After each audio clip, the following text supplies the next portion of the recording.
Hello বন্ধুরা, আজ আমার মেয়ের মুখে প্রসাদ দেওয়ার ছিল, তাই গোপু সোনার মন্দিরে নিয়ে গিয়েছিলাম।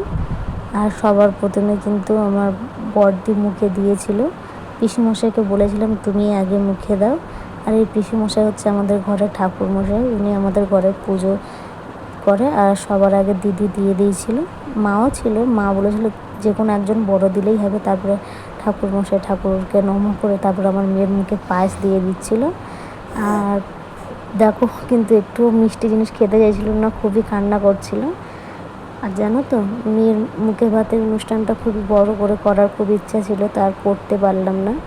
যেহেতু মলমাস পড়ে গেছিলো, পিসিমশাই বলেই দিয়েছিল যে তোমরা এমনি অনুষ্ঠান করে লোকজনকে খাওয়াতে পারো। দেখো, লোকজনকে তো খাওয়ানোটা বড় কথা না, বড় কথা হচ্ছে মেয়ের একটা মুখে ভাতে একটা সাজন গোজন আছে, নিয়ম আচরণ আছে, সেইগুলোই যদি না করতে পারলাম তার লোকজনকে খাইয়ে আমার কী হবে, তাই না বলো?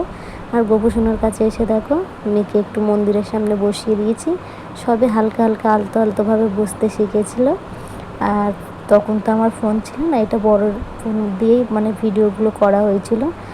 আর দেখো আমার মেয়ের ভিডিওগুলো করছিল, এটা কিন্তু আমার দিদির মেয়ে, যা ও করেছিল বলে কিছু স্মৃতি রয়ে গেছে। এখন আমার মেয়ের দেখতে দেখতে 1.5 বছর হয়ে গেল, তখন ছিল 7 মাস। আর 7 মাসেই মেয়ের মুখে প্রসাদ দেওয়া হয়েছিল। গোপু সোনার কাছে ওর মানসিক রেখেছিলাম, আমার বড়মশাইও কিন্তু মানসিক রেখেছিল মেয়ের জন্য, জানো তো। আর মেয়ের মানসিকে একটা রাধা দেওয়া হয়েছিল আর একটা গোপু দেওয়া হয়েছিল। আর 5 কেজি বাতাসাও দেওয়া হয়েছিল। আর তার সাথে কিন্তু ব্যান্ড পার্টিও ছিল, যেহেতু অনেক লোকজন ছিল, অনেক আত্মীয় স্বজন ছিল। আর বেশি করে ভিডিওটা বড় করে করা হয়নি। আর এখানে একটা জানো তো অনেক অনেক বড় তাল গাছ আছে, আমার মাদেরও তখন জন্ম হয়নি এত বড় একটা তাল গাছ, আর অনেক বছর পুরনো তাল গাছ, জানো তো। আর মেয়েকে এখানে শুইয়ে দিয়েছিলাম, আর আমি ওই তাল গাছের গোড়াইতে মানে ধূপ কাটিয়ে মোমবাতি দিয়ে পুজো দেবো বলে যাচ্ছিলাম, আমার শাড়ির আঁচলটা দেখো ধরে নিয়েছে। আর আজকের দিনটা জানো তো আমার কাছে খুবই স্পেশাল ছিল, যেহেতু আমার সোনামার মুখে ভাত ছিল। আর দেখো সবে ওকে কি বলবো গুটি গুটি পায়ে হাঁটাচ্ছিলাম, ভিডিওটা নিশ্চয়ই আগে দেখেছিলে, ওকে হাঁটাচ্ছিলেন। ও সবে আলতো আলতো পা ফেলতেও শিখেছিল। আর এদিকে দেখো আমার ছেলেও দাঁড়িয়ে আছে ওর বাবার থেকে রুদ্রাক্ষর মালাটা নিয়ে।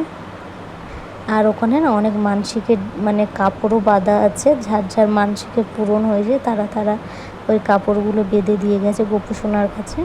আর এই মন্দিরটা যদি তোমাদের আসার ইচ্ছে হয় একবার হলো আমাকে কমেন্ট করবে, আমি ঠিকানাটা দিয়ে দেবো। এটা অনেক বছর পুরনো মন্দির, আর তাল গাছটা তো বিশাল বড় আর খুবই পুরনো তাল গাছ, খুবই জাগ্রত গোপু সোনার মন্দিরটা। আর ওখানে দেখো আমার মেয়ে কিন্তু চুপচাপ নীরবভাবে শুয়েও আছে। আর ব্যান্ড পার্টি যারা নিয়ে গেছিলো তাদের জন্য টিফিন নিয়ে যাওয়া হয়েছিল, কাবলি ছোলার তরকারি, মুড়ি আর বোঁদে নেওয়া হয়েছিল। বেশি কিছু তো নিতে পারিনি, যেহেতু ছোটো বেবি। আজকের মতন আসি, টাটা, সবাই ভালো থাকবে।